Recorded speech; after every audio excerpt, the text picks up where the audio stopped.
Good morning, student. Welcome back to chemistry class. In yesterday video, you saw that I started naming of the carboxylic acid derivatives, in which we named ester. And you see that name of ester here, CH3COO C2H5. Here alkyl group, as you know that first name of alkyl group, this is the alkyl group, okay, and it is known as ethyl, and this one is the 1,2 carbon ethanoate. Then combine this ethyl ethanoate.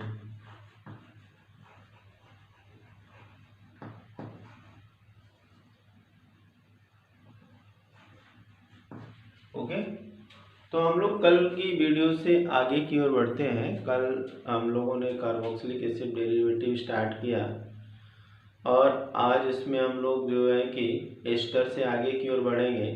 तो हम लोगों ने कुछ name केवल ester के देखे थे, कुछ और नेम हम आज एस्टर के देखेंगे, ठीक है।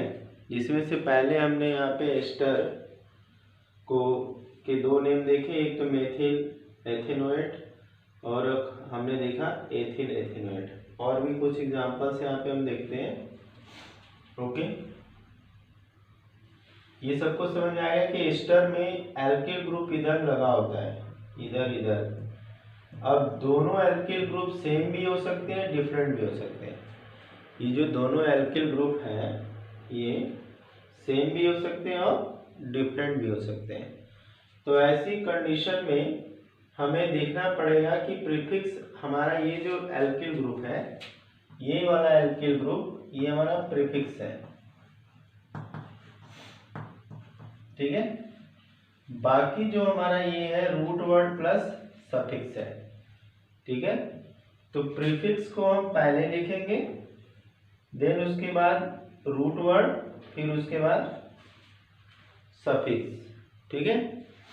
तो इस केस में हमने यहाँ पे CH3COOH ले लिया, तो ये हमारा एल्किल ग्रुप है, तो हमने यहाँ पे मेथिल लिख दिया और 1,2 कार्बन इथेनोएट हो गया।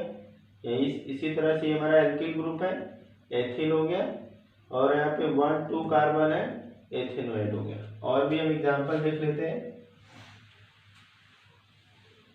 जब तक संतुष्ट न हो, सेटिस्फाई ना हो, आगे बढ़ने की जरूरत नहीं है, समझते चलते हैं, ठीक है।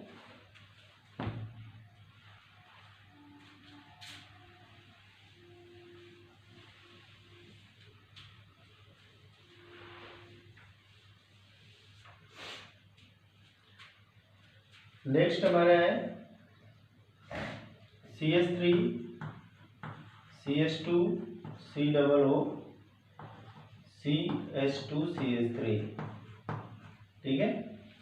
तो ये इतना हमारा क्या है, एल्केनोएट है, एल्केनोएट, और ये हमारा हिस्सा क्या है, एल्किल, ठीक है। इसको आईपीएससी नेम में क्या बोलेंगे, इसको बोलेंगे 1 2 3 कार्बन है तो प्रोपेनोएट, प्रोपेनोएट, और इसको 2 कार्बन है तो क्या बोलेंगे, एथिल। अब इसको नेम में बनाएंगे तो क्या लिखेंगे, एथिल प्रोपेनोएट, ठीक है, एथिल प्रोपेनोएट। है बात समझे। तो इस तरह से हमारा कहीं भी एस्टर आएगा तो हम इस तरह से नेमिंग करेंगे। जो हमारा इस साइड में दिया होगा वो एल्किल होगा, उसको पहले लिखेंगे, और बाकी जो हमारा ये पैरेंट चेन हो गई उसको हम बाद में लिखेंगे, ठीक है। अब हम सेकेंड डेरिवेटिव पे आते हैं एस्टर के। सॉरी कार्बोक्सिलिक एसिड के हमारा नेक्स्ट डेरिवेटिव है। अब यहाँ पे हम इसकी जगह पे Cl जोड़ दें, इस पूरे की जगह पे। अभी हमने H हटाया था, अब हम R यहाँ पे लेंगे एसिड हैलाइड। नेक्स्ट हमारा है एसिड हैलाइड। ओके, तो हमारा यहाँ पे हो जाएगा RC≡OCl। ठीक है, यहाँ पे क्या करते हैं, नेमिंग करते हैं। तो ये इतना हिस्सा एल्केनोइल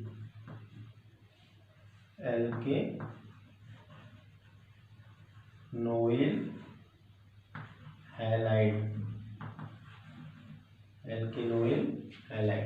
ठीक है, ये आईपीएससी नेम हो गया।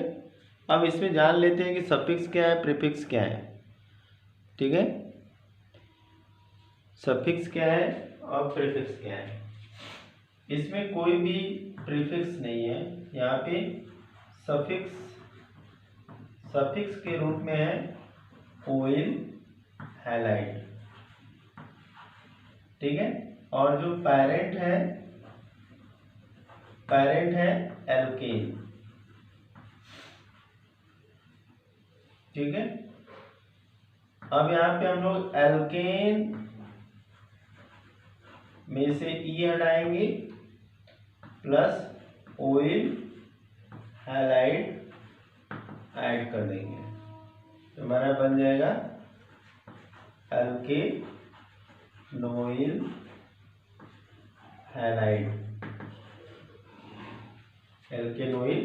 हैलाइड। ठीक है,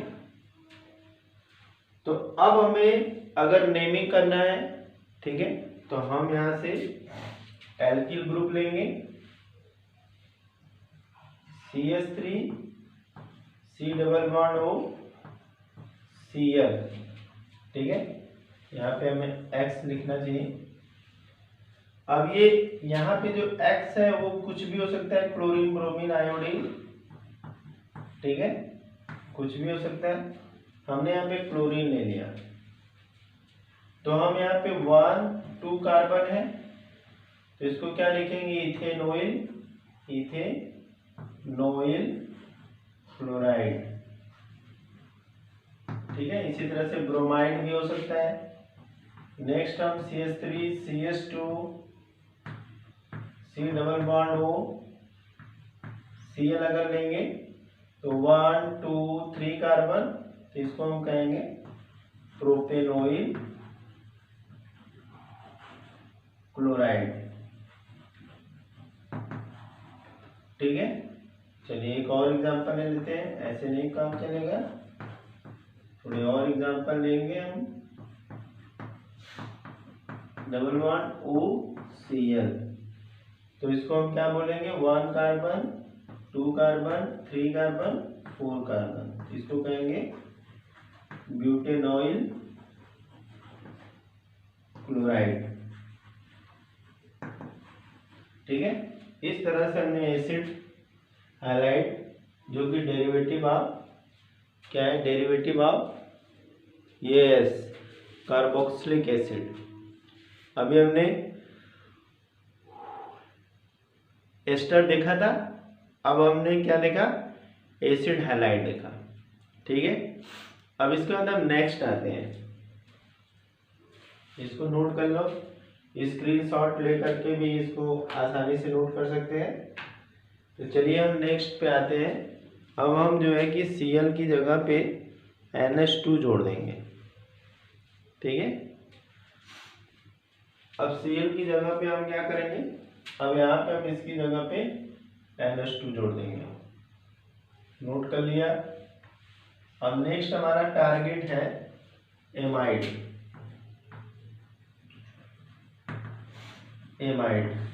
इसका जो फंक्शनल ग्रुप होता है ये NH2, कार्बोनिल ग्रुप के साथ ये हमारा NH2 ग्रुप है।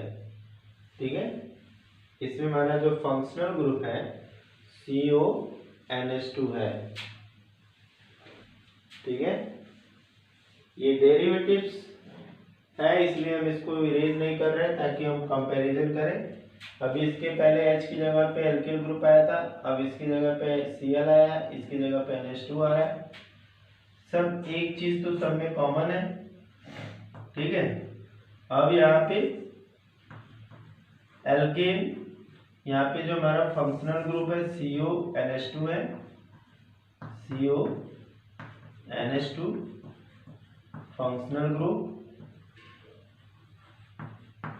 फंक्शनल ग्रुप,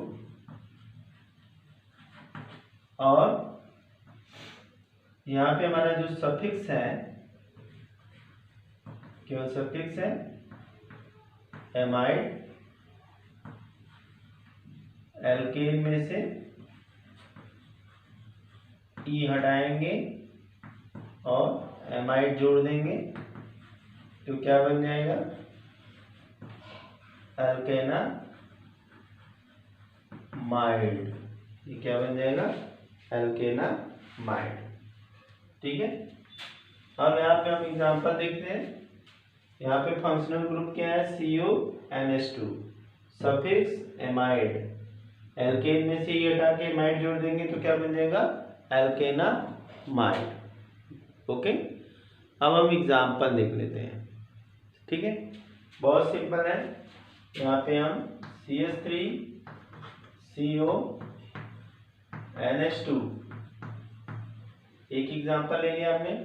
कार्बन नंबर कितने, 1 और 2, तो 2 कार्बन है तो हमारा इथेन हो जाएगा, और एमाइड जोड़ देंगे तो इथेनामाइड,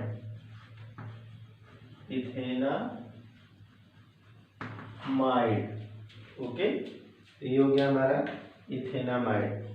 इसी तरह से और 2-4 एग्जांपल ले लेते हैं। CH2 C double bond O NH2, CH3 CH2 C double bond O NH2।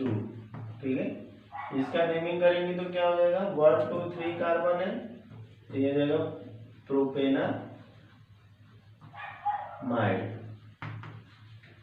ठीक है, यहाँ पे कितने कार्बन है, 1 2 3 4, तो क्या हो जाएगा, ब्यूटेनामाइड। तो ऐसे सो ऑन हम आगे भी करते चलेंगे। ठीक है, कोई दिक्कत किसी को कहीं पे क्लियर ना हो रहा हो तो पूछ सकता है, और भी एग्जांपल हम लोग ले सकते हैं। अभी हम लोग केवल बेसिक नेमिंग कर रहे हैं ताकि अगर कोई फंक्शनल ग्रुप आए तो हम उसको वहाँ पे आइडेंटिफाई कर सकें, उसे समझ सकें।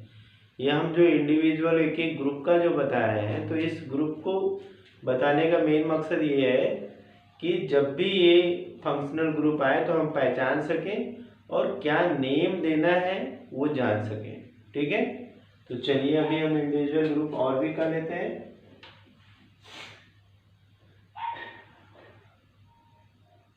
चलिए, अब ये हमारा जो कार्बोक्सिलिक एसिड डेरिवेटिव था अब ये खत्म हो गया।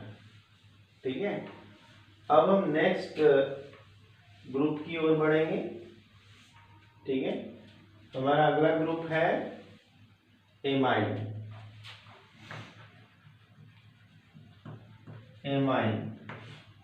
यहाँ पे फंक्शनल ग्रुप क्या है, फंक्शनल ग्रुप है NH2। यहाँ पे एल्केन में से E हटा करके एमाइन जोड़ देंगे तो बन जाएगा एल्केनामाइड। एमाइड की तरह से ये भी है। ठीक है, तो बाकी बहुत आसान है। तो यहाँ पे अगर हम CH3NH2 ले लें, फिर अगला एग्जांपल CH3CH2NH2 ले लें, अगला example CH3 CH2 CH2 NH2 ले लें। नेक्स्ट एग्जाम्पल एक और ले लेते हैं CH3 CH2 CH2 CH2 NH2। ठीक है, अब यहाँ पे हम क्या लिख सकते हैं, इसका नाम एक कार्बन है मिथेनामीन,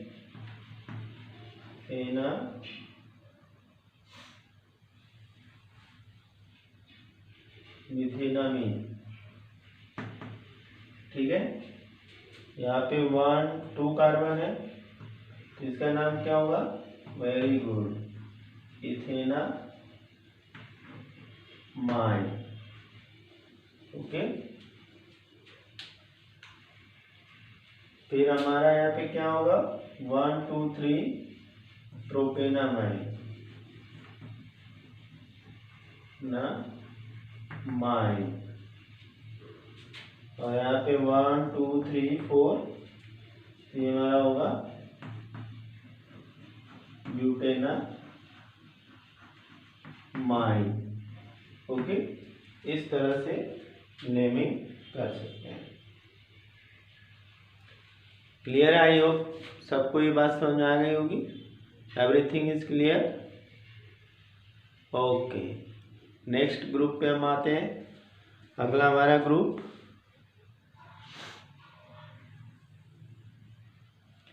एमीन के बाद नाइट्रिल ग्रुप पे आते हैं। नेक्स्ट हमारा ग्रुप है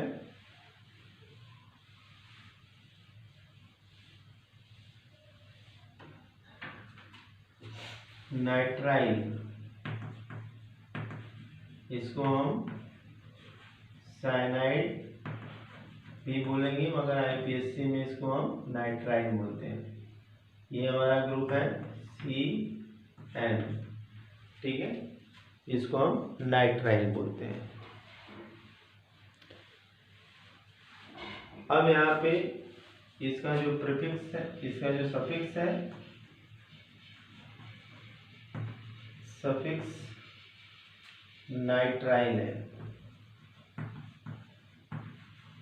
ओके, अब यहाँ पे अगर हम नेमिंग करते हैं तो एल्केन नाइट्राइल हो जाएगा। पेरेंट के साथ हमारा क्या होगा, एल्केन नाइट्राइल। ठीक है, तो यहाँ पे एल्केन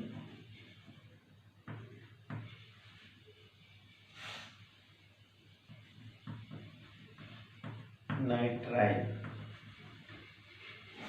तो यहाँ पे अगर हम CH3CN लेंगे तो क्या हो जाएगा, इथेन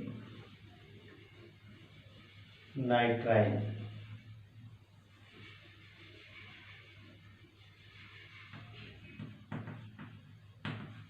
अलग लिखेंगे इसको, CH3 CH2CN प्रोपेन नाइट्राइल।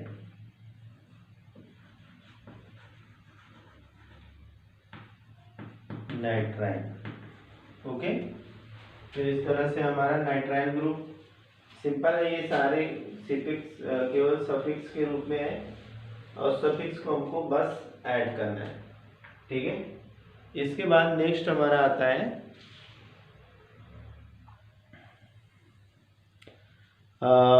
हम लोग लेंगे हैलोजन। हैलोजन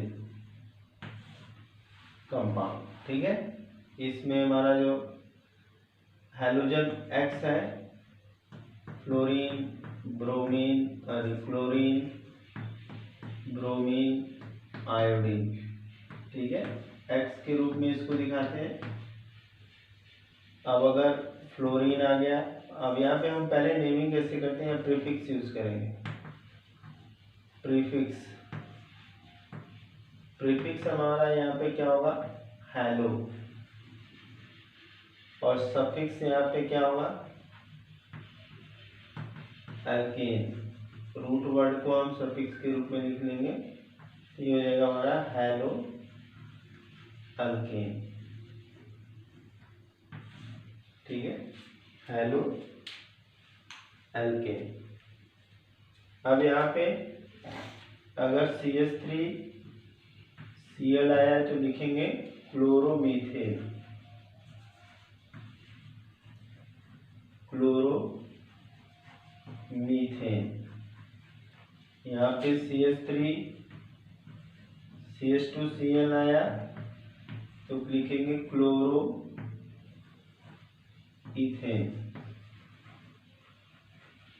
अगर यहाँ पे Br आ गया, अगर CH3CH2Br, ये हो जाएगा ब्रोमोईथेन।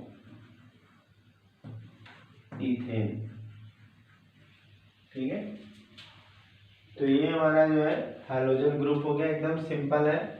केवल एक ऐसा ग्रुप है जिसमें प्रीफिक्स के रूप में फंक्शनल ग्रुप को लिख दिया जाता है। ठीक है, नेक्स्ट हमारा एक ग्रुप बच जाता है सल्फोनिक एसिड। सल्फोनिक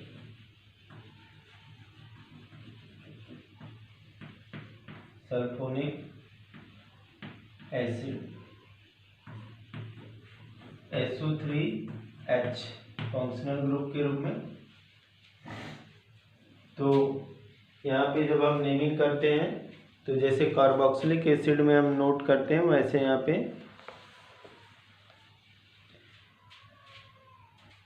पे अगर CH3SO3H आया तो इसको बोलेंगे मीथेन सल्फोनिक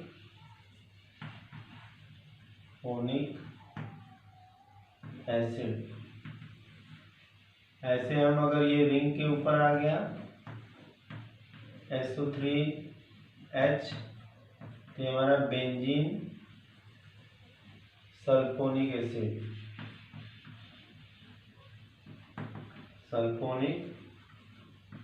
एसिड। ठीक है, एक ग्रुप और हमारा बचता है नाइट्रो ग्रुप।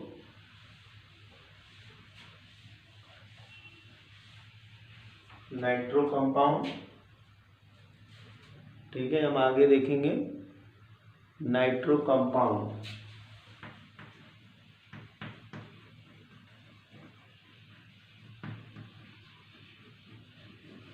Nitro compound. ठीक है,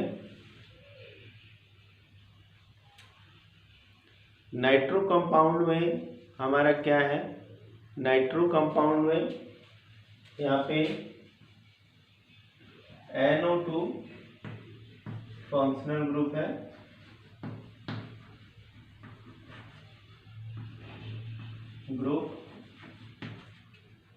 यहाँ पे प्रीफिक्स के रूप में नाइट्रो आता है और सफिक्स के रूप में रूट वर्ड अल्केन, पूरा नाम हो जाता है नाइट्रो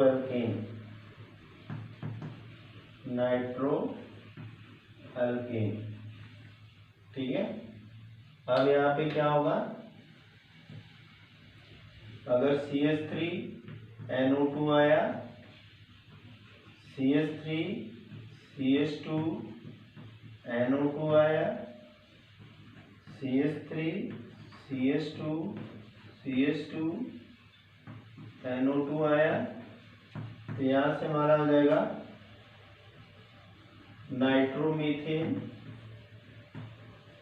एक कार्बन है तो एन हो जाएगा, दूसरा हमारा आ जाएगा 1 2 कार्बन है, नाइट्रोइथेन,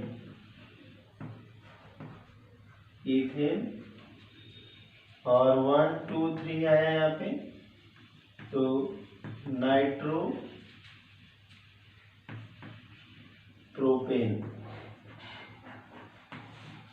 ठीक है, ऐसे जो है नेमिंग करते हैं। अब हम ये जानेंगे कि कभी कभी क्या होता है कि एक साथ मल्टीपल फंक्शनल ग्रुप प्रेजेंट होते हैं, एक साथ कई जो है फंक्शनल ग्रुप प्रेजेंट होते हैं। तो कोई इसमें बड़ा ग्रुप होता है, कोई इसमें छोटा ग्रुप होता है। तो बड़े ग्रुप और छोटे ग्रुप को कैसे यूज़ करेंगे? अगर एक साथ एक कंपाउंड के अंदर कई फंक्शनल ग्रुप आ जाते हैं तो हम किसको सफिक्स के रूप में लेंगे, यानी किसको पेरेंट चेन के रूप में लेंगे, किसको हम जो है कि ब्रांच के रूप में लेंगे या प्रीफिक्स के रूप में लेंगे। तो इसके लिए हम एक चार्ट बनाएंगे जिसमें हमारा पहले सीरियल नंबर, ये हो जाएगा हमारा सीरियल नंबर, फिर उसके बाद यहाँ पे हम लोग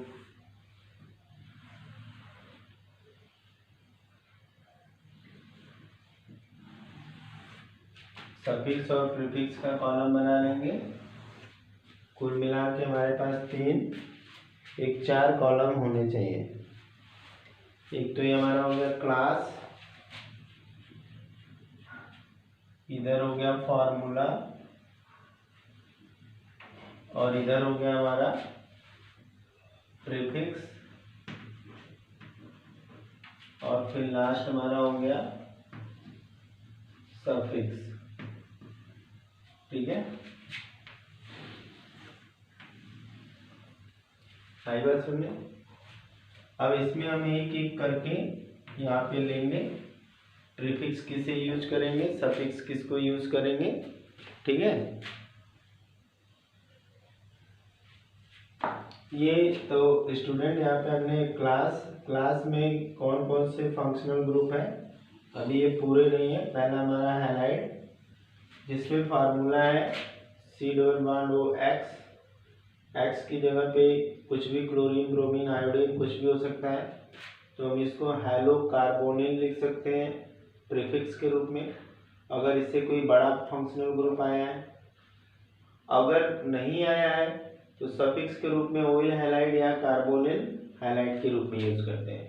इस चार्ट का मतलब क्या है?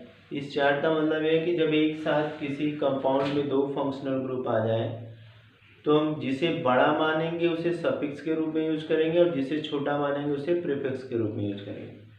तो अगर कहीं पे ये प्रीफिक्स के रूप में आता है तो हैलो कार्बोनिल, और सफिक्स के रूप में आएगा पेरेंट के रूप में तो ऑयल हैलाइड या कार्बोनिल हैलाइड लिखेंगे। अल्कोहल के केस में OH फंक्शनल ग्रुप है, अगर ये प्रीफिक्स के रूप में आएगा तो हाइड्रोक्सी, और अगर सफिक्स के रूप में आए तो ऑल। इसी तरह से एल्डिहाइड में CH2 ग्रुप है, प्रीफिक्स के रूप में आएगा तो फॉर्मिल, सफिक्स के रूप में आएगा तो अल या कार्बन डिहाइड, अल या carbaldehyde. Ketones functional group double bond O, अगर प्रीफिक्स के रूप में है तो ऑक्सो, सफिक्स के रूप में है तो ओन। इसी तरह से एमाइड CONH2 कार्बोमोइल, इसको हम एमाइड बोलेंगे, सफिक्स के रूप में कार्बामोइल, सॉरी प्रीफिक्स के रूप में कार्बामोइल, और सफिक्स के रूप में क्या होगा, एमाइड होगा। और यहाँ पे एमीन्स जो होंगे NH2 एमिनो प्रीफिक्स के रूप में, और एमीन्स जो है कि सफिक्स के रूप में। तो यहाँ पे हमें इसको जानने का मतलब है कि अगर कोई एक साथ ज़्यादा फंक्शनल ग्रुप आते हैं तो किसको हम पेरेंट के रूप में क्या लिखेंगे, और जो है कि प्रीफिक्स के रूप में क्या लिखेंगे। ठीक है, इसको फटाफट नोट कर लीजिए। अभी इसमें बहुत सारे बचे हुए, बस एक बार फिर से बताना चाहेंगे कि इसको लिखने का मकसद यही है कि हमें कुछ ऐसे भी कंपाउंड मिलते हैं जिनमें एक से ज़्यादा फंक्शनल ग्रुप होते हैं। ठीक है, तो जो छोटा फंक्शनल ग्रुप होगा वो प्रीफिक्स के रूप में, और जो बड़ा होगा वो सफिक्स के रूप में। अभी अगली वीडियो में हम लोग देखेंगे किसको हम बड़ा मानेंगे और किसको छोटा मानेंगे, उसका एक ऑर्डर देखेंगे। अभी इसमें बहुत सारे जो है कि फंक्शनल ग्रुप बचे हुए हैं, जैसे कार्बोक्सिलिक है, और वो सल्फोनिल है, नाइट्रिल ग्रुप है, नाइट्रो ग्रुप है। तो ये सारे ग्रुप हैं, तो उनके लिए भी हम यहाँ पे लिखेंगे। एल्कीन, एल्काइन भी है, तो किस तरह से हम किस ऑर्डर में उसको लगाएंगे इसके आगे हम देखेंगे। तो आज हम लोगों ने ये जान लिया कि अगर कोई भी फंक्शनल ग्रुप एक साथ दो आते हैं तो सफिक्स में क्या लिखेंगे, प्रीफिक्स में क्या लिखेंगे। ठीक है, इस तरह से हम लोग जो है कि ग्रुप का अरेंजमेंट करते हैं। अब आगे हम ये जानेंगे कि किस तरह से हम किसको फर्स्ट मानेंगे, किसको पेरेंट में लेंगे सफिक्स के फॉर्म में, और किसको प्रीफिक्स के फॉर्म में लेंगे।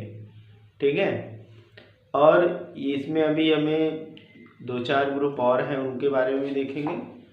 तो आज के लिए बस इतना ही। कल फिर हम लोग मिलेंगे नए फंक्शनल ग्रुप के साथ। जो फंक्शनल ग्रुप बचे हुए हैं उसको भी देख लीजिएगा आप लोग, जो हमने पीछे बताया उसको रिपीट कर लीजिएगा। और जो है कि हम लोग ऑर्डर ऑफ प्रेफरेंस देखेंगे कल, कि पहले कौन पेरेंट के रूप में यूज़ होगा और कौन जो है प्रीफिक्स के रूप में यूज़ होगा। तो thank you, have a nice day.